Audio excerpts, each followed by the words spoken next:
माघी गणेश जयंती पवित्र कथा. पुराणकथानुसार एकदा पार्वती मातेला आपल्या एकांतात स्नान करायचे होते. तिने आपल्या अंगाच्या उठण्यापासून एक सुंदर बालक निर्माण केला आणि त्याला आज्ञा दिली, मी स्नान करत असताना कोणालाही आत येऊ देऊ नकोस. तो बालक म्हणजेच श्री गणेश. थोड्याच वेळात भगवान शंकर तेथे आले, परंतु गणेशाने त्यांनाही आत जाण्यापासून अडवले. शिवशंकरांना प्रचंड राग आला. युद्ध झाले आणि क्रोधाच्या भरात शंकराने गणेशाचे मस्तक छिन्न केले. हे पाहून पार्वती माता अत्यंत दुःखी झाल्या. त्यांनी सृष्टी हलवणारा शोक केला आणि म्हणाल्या, माझ्या पुत्राला जिवंत केल्याशिवाय मी शांत बसणार नाही. तेव्हा शिवशंकराने उत्तर दिशेला तोंड असलेल्या पहिल्या प्राण्याचे मस्तक आणण्यास सांगितले. तो प्राणी होता हत्ती. हत्तीचे मस्तक गणेशाच्या धडावर बसविले गेले आणि श्री गणेश पुन्हा जिवंत झाले. तेव्हा शिवशंकराने सर्व देवासमोर घोषणा केली, आजपासून हा माझा पुत्र श्री गणेश गणपती म्हणून ओळखला जाईल.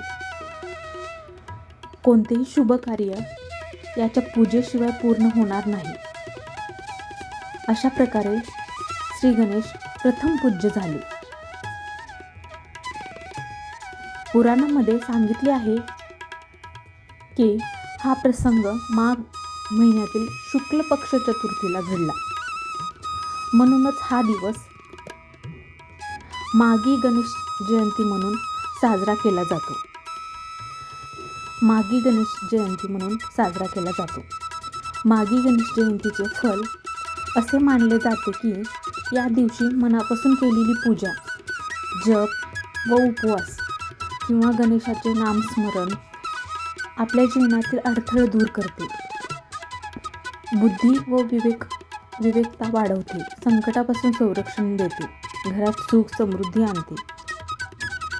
ही कथा आपल्याला शिकवते की अहंकार नष्ट करा, आज्ञा पालन शिका, श्रद्धा ठेवा आणि गणपती बाप्पावर विश्वास ठेवा. कारण असं की जिथे श्रद्धा आहे, जिथे गणपती बाप्पा नक्कीच आहे. माघी गणेश जयंतीच्या दिवशी जो भक्त शुद्ध मनाने, शुद्ध चारित्र्याने गणपतीची उपासना करतो, त्याच्या आयुष्यातील प्रत्येक अडथळा बाप्पा स्वतः दूर करतात. म्हणूनच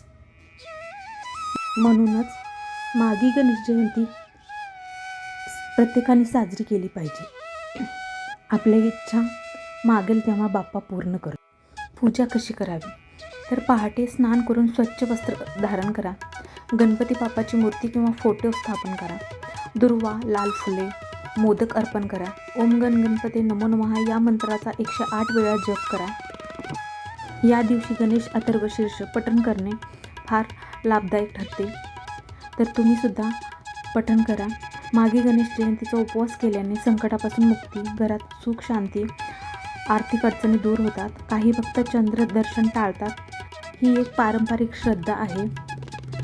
गणपती बाप्पा मोरया, मंगलमूर्ती मोरया.